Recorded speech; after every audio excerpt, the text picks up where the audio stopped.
Hello, ako po si Madam P at ito yung reading na for Libra, Sun, Moon, Rising, Venus, Jupiter, Libra, take only what resonates. By the way, sa mga hindi pa nakaka-subscribe sa channel, hit na lang ang subscribe button, notification bell, ma-appreciate ko lahat ng likes, comments, and share. If you don't like the way I read, pwede ka namang mag-next video, okay? So this is for the sign of Libra, Sun, Moon, Rising, Venus, Jupiter, Libra. Okay. Pasensya ka na guys, naka-microphone ako pero I don't know kung rinig mo yung mga ingay sa background kasi maingay po talaga.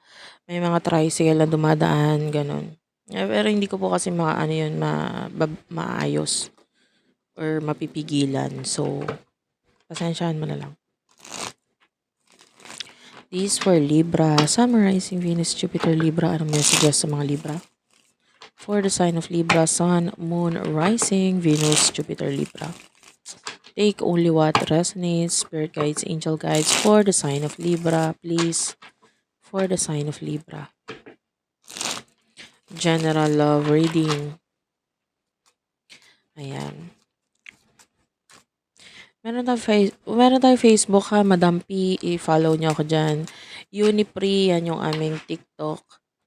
Ayan. So, let's start. You do have here the Five of Cups, the Magician. A lot of you is parang may kalungkutan na nararamdaman ngayon. Maybe because with the star, you're thinking about someone na pwedeng malayo sa'yo pero hindi mo ma-reach, hindi ka makapag-reach out sa kanya. Hindi mo siya maabot na may literal na between.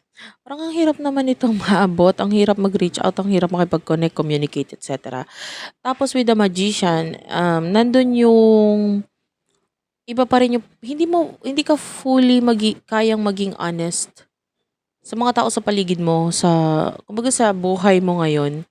Hindi mo mailabas yung totoong ikaw kasi meron ka pa ring mga tinatago like longing from the past. People from the past or person from the past. So, nandun yung longing mo pa rin eh. So, parang part of you gigising ka, maaalala mo na naman tong past na to, and then part of you is missing this person, wanting this person, and then wala naman nangyayari. So, ang ending parang ano ka pa lang, parang ang dami mo iniisip na may kinalaman dito sa person na to na nagiging dahilan para malungkot ka ngayon, etc. So anyway, medyo hindi ako happy sa sa buhok ko ngayon. Anyway, pagpasensya mo na yan. Person na nakakonect mo, sino to?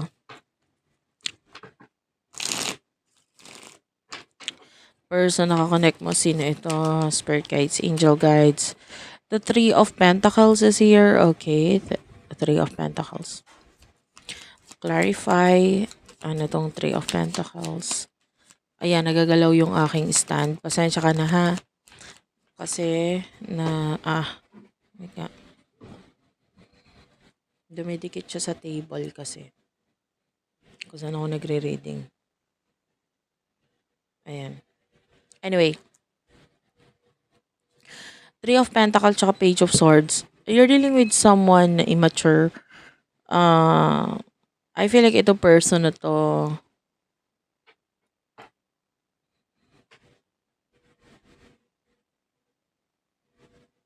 mahina loob niya eh. Gusto niya ng growth. Pero ang hina ng loob niya, mahina. Parang Seven of Pentacles, meron siyang enough resources, skills, talents, ganito ganyan. Pero masyado kasi siyang hindi pa nga siya nagte-take ng actions. Ang tinitingnan agad niya is the kalalabasan, tapos yung iniisip pa niya is negative. So, hindi nagiging maganda, lalo na with the Seven of Pentacles. Hindi siya nag-grow kasi siya mismo yung nag-i-stop sa sarili niya na mag-take ng actions para ma-achieve yung growth na yun. Nine of Swords, yeah. Nakakita tayo ng challenges dito sa person na to. Two of Swords, kulang siya sa pagdidesisyon tsaka sa pag-take ng action. The Hanged Man, parang nakadepende sa yung person na to kung saan siya dalhin or kung ano yung sabihin sa kanya. You know what I mean? Ang weird nung person na 'to kasi gusto niya ng growth, pero dapat gawin niya din yung actions para magkaroon siya ng growth, 'di ba? Emotions niyo sa isa't isa. Emosyon ninyo sa isa't isa for the sign of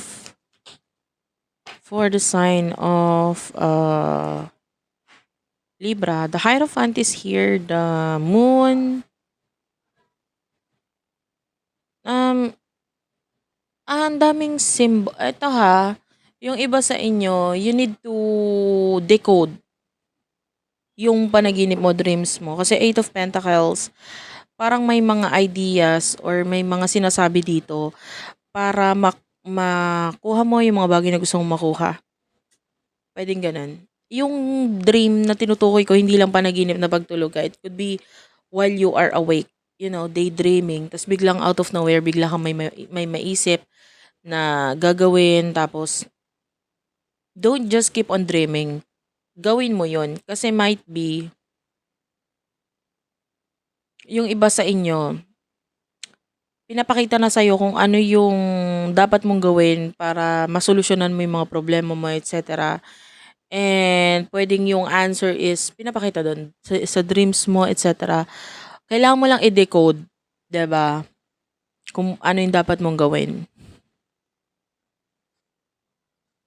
Anyway, pagdating sa person mo, yeah, lagi mo inisip tong person na to. Yung iba, sinusulat, sinu, I don't know kung may mga ginagawa ka, like sinusulat mo ba yung pangalan niya, etc. And you're missing this person, or yung iba sa inyo, you're busy pero naiisip mo tong person na to. Ganon. Lalo na with the moon. You're manifesting also this person. Two of Pentacles. Emotions niya para sa'yo. The world. Okay. Nakaamoy ako ng amoy kahoy. This could be a reading. In the near future, Knight of Pentacles, Two of Pentacles, the world, and the bottom of the deck is a Three of Wands. Aries, Leo, Sagittarius energy.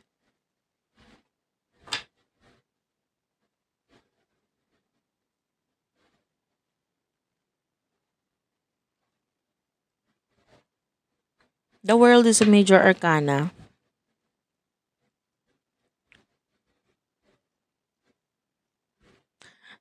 You're dealing with someone maybe who loves to travel or gusto niya makapag-travel. You know what I mean? So, um, parang inaayos niya yung sarili niya para magawa itong pagta-travel na 'to. Hmm. Wala tayong nakitang emotions papunta sa'yo.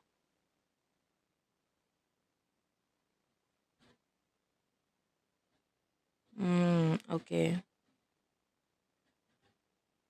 Parang iba kasi yung goals niya pa sa ngayon. You know, puwedeng may kinalaman yun sa sarili niya, sa pagta-travel niya or what. Money, puwede rin. Nakakaamoy nga pala ako ng noodles. Anyway, so ayun, yun yung nasa isip nitong person na 'to. Pero regarding sa'yo, regarding sa connection, wala tayong nakikita na emotions niya sa'yo. Kasi nga masyado siyang focus ngayon sa mga goals niya. Anong problema dito sa person na 'to? I feel like this person is a dreamer. Marami siyang pangarap, marami siyang gusto maabot. Kulang nga siya sa gawa kasi. Puro siya drawing. So anyway, what will happen in the near future for the both of you?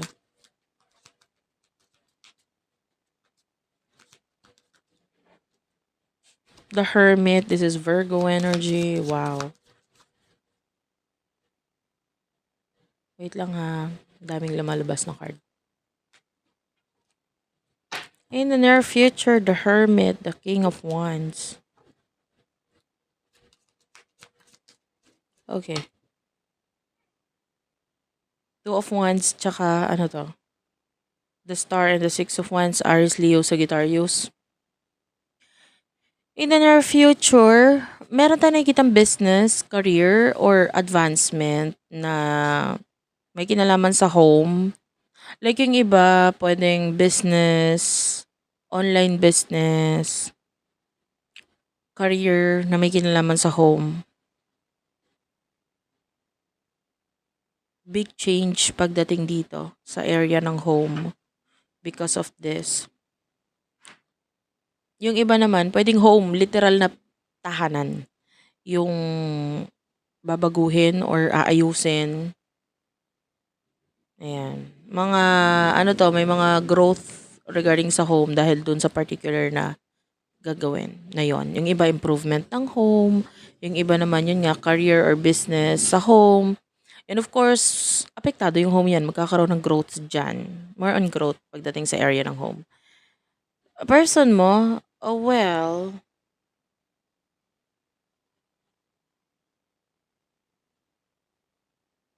hindi ko gusto yung energy. Honestly, hindi ko gusto yung energy ng person mo kasi masyado siyang dreamer. And in the future, nandun pa rin yung pagiging dreamer niya. Like, why are you thinking about this person? Wag mo na lang siya isipin kasi ang energy nitong taong to is hindi naman siya dapat isipin dahil hindi naman siya kaisip-isip. Masyado siyang immature, dreamer, tapos kulang sa actions. Ang alam niya lang is mangarap. Ganun pa rin in the future. Nangangarap pa rin to person to. In fairness naman sa kanya, may pagpaplano. Pero, plano lang. Parang yung actions para gawin yung planong yun, wala tayong nakikita. More on plano, plano, plano, plano. Sabi ko nga sa'yo, immature kasi yung person na to. Pwedeng financially immature din siya. So, wala tayong mapapala dito sa taong to. Anyway, thank you for watching. I love you all and bye-bye.